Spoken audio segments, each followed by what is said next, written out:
to women about their body. The Mother. 1.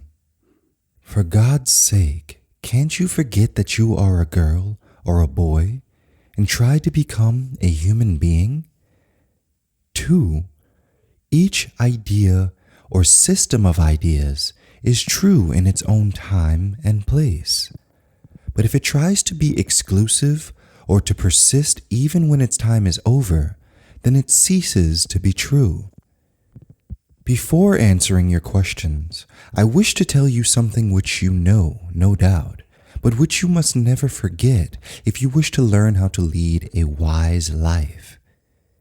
It is true that we are, in our inner being, a spirit, a living soul that holds within it the divine and aspires to become it, to manifest it perfectly.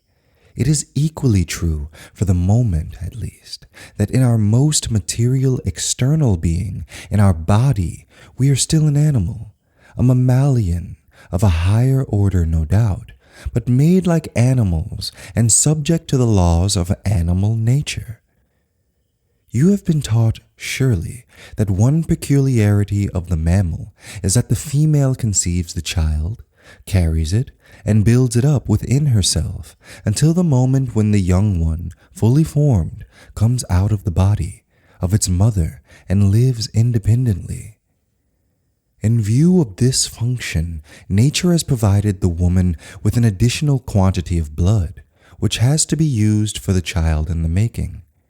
But as the use of this additional blood is not a constant need, when there is no child in the making, the surplus blood has to be thrown out to avoid excess and congestion.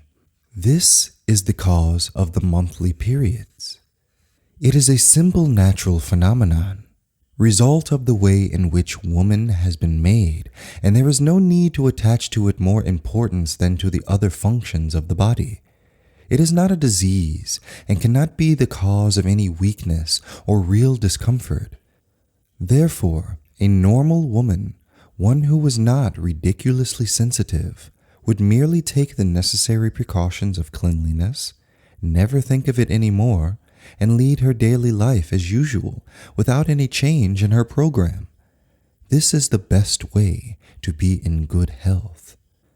Besides, even while recognizing that in our body we still belong dreadfully to animality, we must not therefore conclude that this animal part, as it is the most concrete and the most real for us, is one to which we are obliged to be subjected, and which we must allow to rule over us.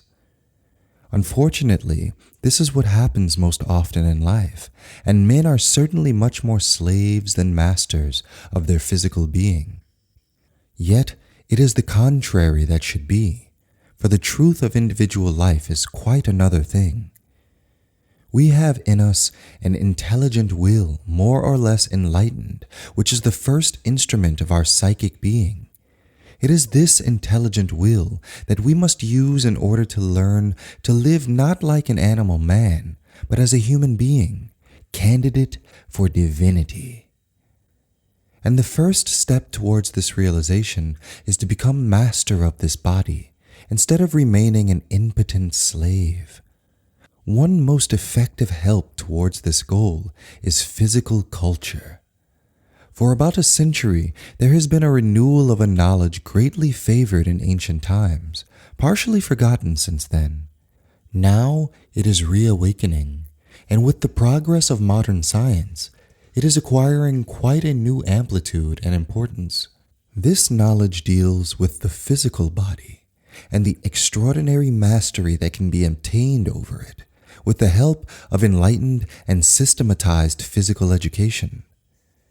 This renewal has been the result of the action of a new power and light that have spread upon the earth in order to prepare it for the great transformations that must take place in the near future.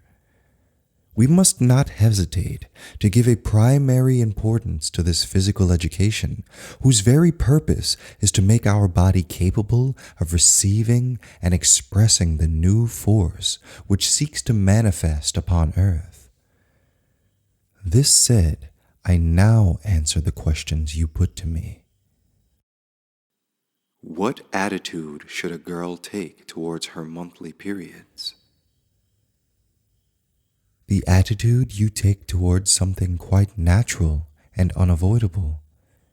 Give it as little importance as possible and go on with your usual life, without changing anything because of it. Should a girl participate in her normal program of physical education during her periods? Certainly, if she is accustomed to physical exercise, she must not stop because of that. If one keeps the habit of leading one's normal life always, very soon one does not even notice the presence of the menses. Why are some girls completely run down during their periods and suffer from pain in the lower back and abdomen, while others may have slight or no inconvenience at all? It is a question of temperament and mostly of education.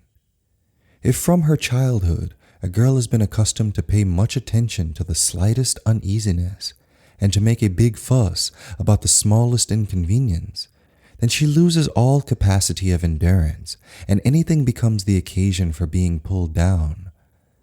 Especially if the parents themselves get too easily anxious about the reactions of their children. It is wiser to teach a child to be a bit sturdy and enduring than to show much care for these small inconveniences and accidents that cannot always be avoided in life. An attitude of quiet forbearance is the best one can adopt for oneself and teach to the children. It is a well-known fact that if you expect some pain, you are bound to have it, and once it has come, if you concentrate upon it, then it increases more and more until it becomes what is usually termed as unbearable.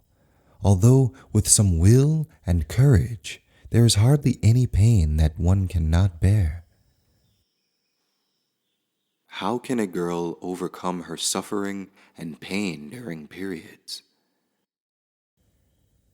There are some exercises that make the abdomen strong and improve the circulation. These exercises must be done regularly and continued even after the pains have disappeared. For the grown-up girls, this kind of pain comes almost entirely from sexual desires. If we get rid of the desires, we get rid of the pain. There are two ways of getting rid of desires. The first one, the usual one, is through satisfaction, or rather what is called so because there is no such thing as satisfaction in the domain of desire. That means leading the ordinary human animal life, marriage, children, and all the rest of it. There is, of course, another way, a better way: control, mastery, transformation. This is more dignified and also more effective. Do you think there should be different types of exercises for boys and girls? Will a girl bring harm on her genital organs by practicing the so-called manly sports? In all cases, as well for boys as for girls, the exercises must be graded according to the strength and the capacity of each one. If a weak student tries at once to do hard and heavy exercises, he may suffer for his foolishness. But with a wise and progressive training, girls as well as boys can participate in all kinds of sports and thus increase their strength and health. To become strong and healthy can never bring harm to a body, even if it's a woman's body. Will a girl's appearance change and become muscular like a muscular man's, and make her look ugly if she practices vigorous exercises? Weakness and fragility may look attractive in the view of a perverted mind, but it is not the truth of nature, nor the truth of the spirit. If you have ever looked at the photos of the women gymnasts, you will know what perfectly beautiful bodies they have, and nobody can deny that they are muscular. Will the practice of vigorous types of exercises bring difficulties in childbirth if the girls want to marry and have children afterwards? I never came across such a case. On the contrary, women who are trained to strong exercises and have a muscular body go through the ordeal of child formation and childbirth much more easily and painlessly. I heard the authentic story of one of these African women who are accustomed to walk for miles carrying heavy loads. She was pregnant, and the time of delivery came during one of the day's marches. She sat on the side of the track, under a tree, gave birth to the child, waited for half an hour, then she rose, and adding the newborn babe to the former luggage, went on her way quietly, as if nothing had happened. This is a splendid example of what a woman can do when she is in full possession of her health and strength. Doctors will say that such a thing cannot occur in a civilized world, with all the so-called progress that humanity has achieved.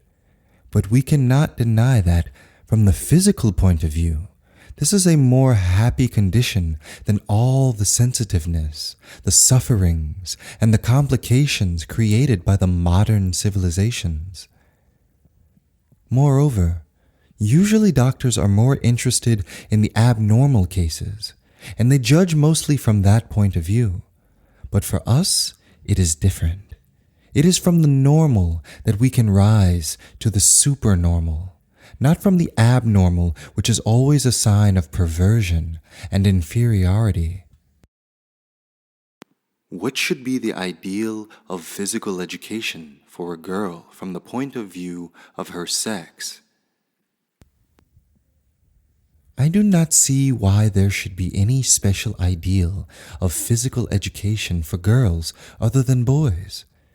Physical education has for its aim to develop all the possibilities of a human body, possibilities of harmony, strength, plasticity, cleverness, agility, endurance, and to increase the control over the functioning of the limbs and the organs, to make of the body a perfect instrument at the disposal of a conscious will.